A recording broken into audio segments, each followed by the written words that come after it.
6 months after a hair transplant, this is what your hair is supposed to look like. Our shower walk don't start. Today's video, obviously we're going to be talking about my new hairline. You can see the original hairline and then the new hairline, significantly more. Every week it's becoming like a little afro. I don't have density, but I'm not freaking out. It's curled and it's not as full. There is significant growth. Brush it real quick. Ladies and gents, welcome back. If you're new to this channel, I go by The Real Joel here on YouTube, and I've been documenting my hair transplant that I did in Turkey 6 months ago. This week, week 24. Who'd have thought that 6 months ago I would have 1,000 people watching my videos and learning from it. All in all, we're good, we're here, and we thank God. Damn, wow. All right, my people, we're back. So, without any further ado, this is what the hair looks like. I'm looking good, bro. I'm not gonna lie. Oh man, this summer is gonna be wild. Our shower walk don't start. The front, the density is coming in, as you can see. From a distance, you wouldn't even know that I got a hair transplant. I like the hairline. Hiva Clinic did a good job. The kit that Hiva Clinic gave me, the oils are completely done. The shampoo, I'm at the last bottle, and what's left is just one more serum, which is the serum you apply when you do the derma roller. But I'll give you a breakdown of the whole procedure from start to finish if you're watching this video for the first time. So with a hair transplant, there are two important things. One, the level of baldness that you actually have. You can find that with your Norwood class. And then two, the number of grafts that you're going to put in your head. The type of hair implant doesn't really matter. I was in a 2 to 3 or 3 to 4 Norwood scale, and they put 4,000 grafts on my head. They take it from the donor area and put it on the recipient area at the front. The clinic I used was Hiva Clinic. They're good consultation, good communication. They made my experience in Turkey top notch. The procedure takes about 4 hours for the first half and then 4 hours for the second, so in total 8 hours. The healing process takes about 4 to 6 weeks. I would say 4 weeks for the donor area, and then the recipient area, I'd say about 3 to 4 months. The cost for my procedure was $2,300 with a credit card, and if I paid with cash, it would have been $1,900. I stayed in Turkey for 4 nights. 3 of those nights were paid for by Hiva Clinic in the package. Pick up and drop off from the airport. And I did go with my brother, so there was a discount there as well. My brother is in a Norwood class of like 100. That dude is bald, like no hair. And I'm just kidding, but he's a lot more bald than me. And he is going to have to do his procedure twice. He did the first one with me, and he'll do a second one. I think he's saying he's going to go at the end of the year. So he's going to give himself a year between the first and second. We did it in November. And yeah, today marks the 6-month mark. Hiva Clinic reached out to me because my videos have been gaining traction, and thanks to you guys, thanks for the support. I couldn't have imagined that, you know, after multiple tries of trying to be influential on social media with my TikToks that haven't gained any traction, it would be, you know, my experience with the hair transplant that would, you know, create an audience. And I can't thank you guys enough.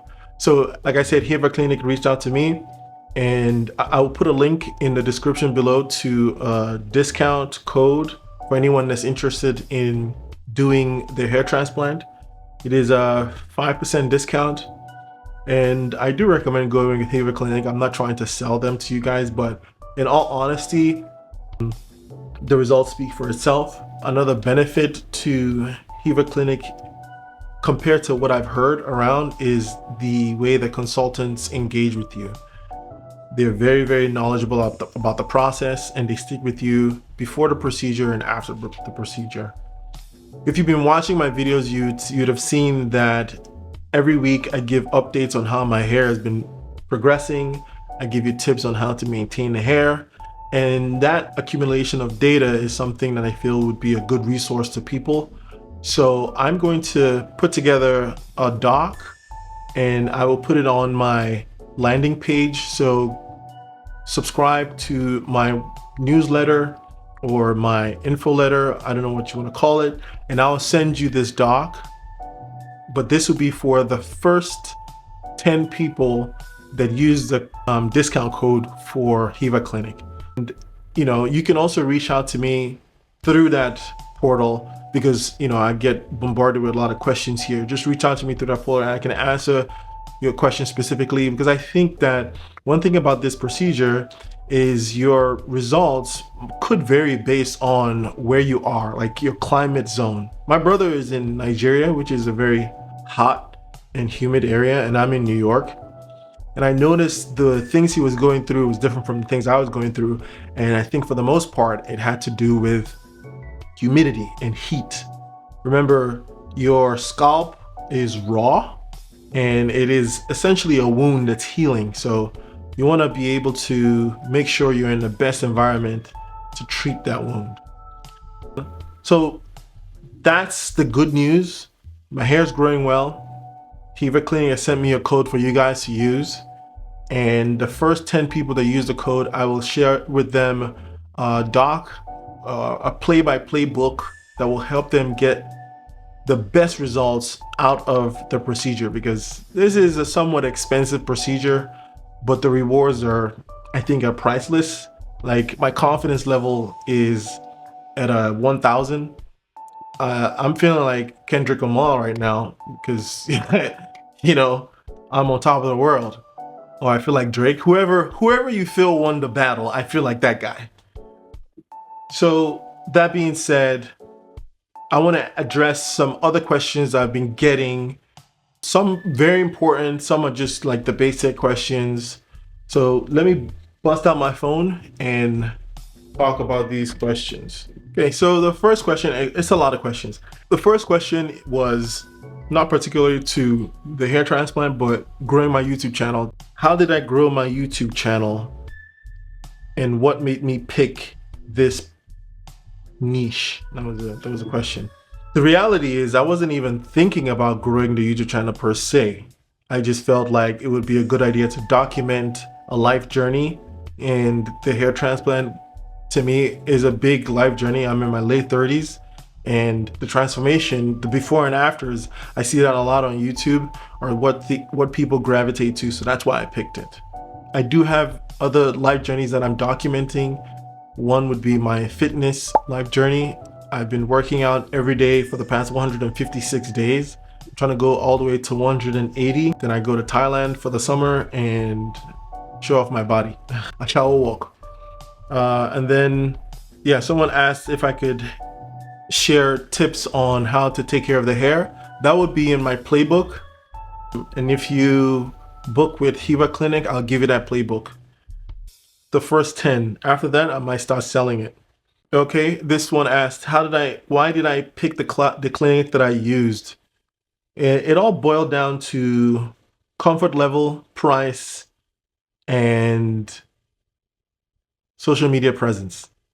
Not in that particular order, but one important criteria for me was how present are they in social media, so I can see people doing the procedure and coming out successfully. Reading reviews, obviously.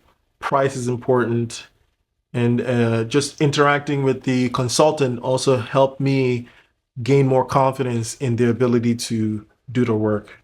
A lot of questions have been going around about finasteride and minoxidil. So nothing that Hiva Clinic gives you is finasteride or minoxidil. Yeah, I'm just going through my notes because I have a lot of notes. And another person asked me, like, what is the ratio of how I mix my concoctions? I don't have a science to it, but the 4 oils that I use to make my concoction is peppermint oil, rosemary oil, jojoba oil, and Jamaican castor oil. Those four. Yeah, and then the last question again, because someone asked this last week. What is the is there an age requirement or maximum age to doing a hair transplant? And I did a little bit of research. I found that it's like the amount of anesthesia that they put in your head could affect your body depending on how old you are. So usually it's not a matter of age, it's a matter of how healthy you are. And usually your doctor would be the one that would determine if you are able to, do this procedure. You also take up other types of medication after the procedure. So it's more of a question about doctors. You could be 30 and have significant high blood pressure. Your doctor would probably not recommend you doing this. So I guess that answers the question. There isn't an age limit, it's just how healthy you are. So that's it for this week. I know I have low energy, but I'm trying to just power through this. Again, I thank you guys for all the support, all the subscribers. Kiva Clinic has rewarded you guys with a link, 5% discount if you book through them. I highly recommend using them. And you put William in the comments. He's a consultant that I use. Awesome dude. I still text him from time to time today.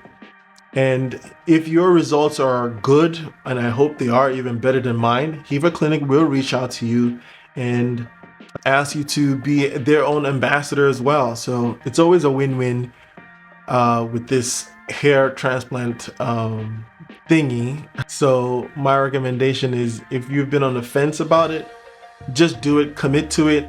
It's a reward that keeps on giving. The hairline know they go anywhere. The barber did not do this hairline. You see that? Hairline know they go. Hairline know they go.